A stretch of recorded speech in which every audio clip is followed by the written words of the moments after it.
Sebelum nanti kita berikan kesempatan kepada Ibu Titin untuk bisa memberikan jawaban terhadap apa yang disampaikan Pak Ito, kita akan dengarkan terlebih dahulu pandangan dari Mas Heri dengan beberapa kejanggalan yang terungkap, fakta-fakta baru yang terungkap, bahkan sampai ada salah tangkap seperti ini begitu. Apa yang harus dilakukan sebenarnya Mas Heri? Ya, karena ini harus dicari titik temunya dan harus ada full stop di situ ya Mbak Putri ya. Maka kemungkinan besar akan ada pemeriksaan ulang terhadap para penyidik yang telah melakukan proses tadi sampai bisa mengapa perkara ini naik ke penyidikan sampai kepada pelimpahan ke jaksa. Karena yang dikejar dalam hukum pidana kan adalah kebenaran material tentunya. Sedangkan ada beberapa fakta menarik yang harusnya itu jadi titik persoalan. Kita akan kembali kepada titik awal, apakah memang orang itu meninggal itu kan hal yang umum ya. Orang yang hidup pasti mati, pasti meninggal begitu. Tapi persoalan meninggalnya karena apa? Ya. Ini yang perlu untuk diselidiki lebih lanjut. Dan itu yang akan kemudian merubah menjadi perkara pidana, ada perbuatan pidananya atau tidak terhadap kondisi orang yang meninggal tadi. Maka harus dipastikan betul dari awal apakah memang versi, kalau memang ada versi yang berbeda-beda, meninggalnya karena kecelakaan kah? Betul. Atau meninggal karena dibunuh kah?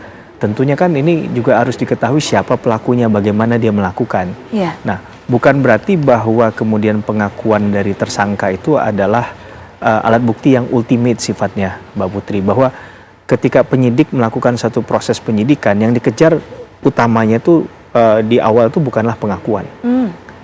Pengakuan itu bisa terjadi ketika proses berjalan secara sistematis, jelas, lengkap, dan kemudian secara saintifik.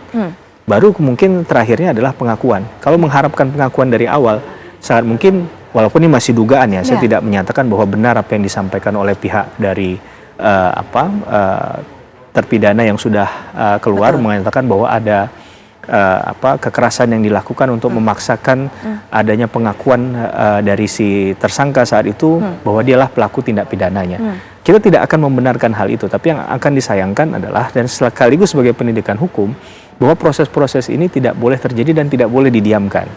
Bahwa dalam konteks ini kemudian akhirnya jadi bergulir ke ranah pengadilan sampai pada putusan, akhirnya jadi putusan yang dipertanyakan oleh publik.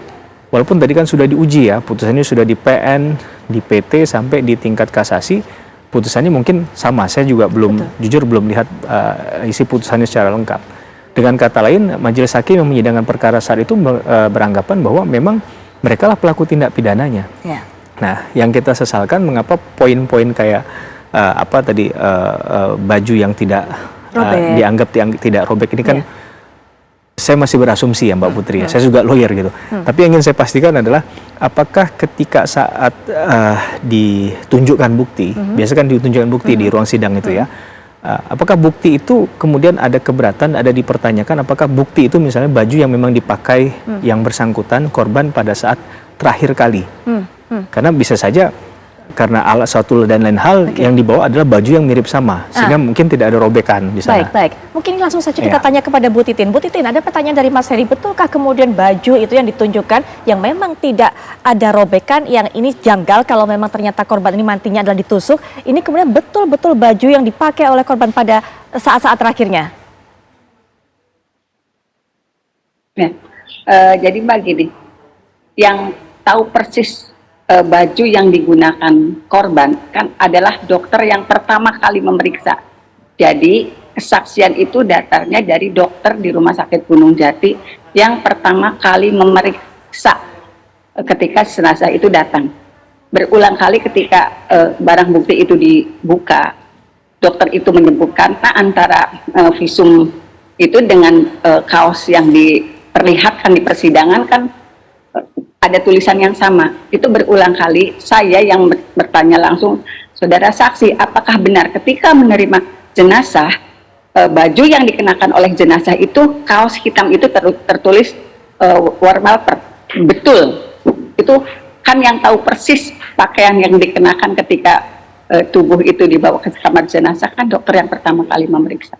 Jadi betul pakaian itu yang digunakan. Saya kembali meyakinkan karena tuntutan, karena dalam dakwaannya ada tusukan, apakah betul tidak ada robekan di bagian dada maupun bagian perut?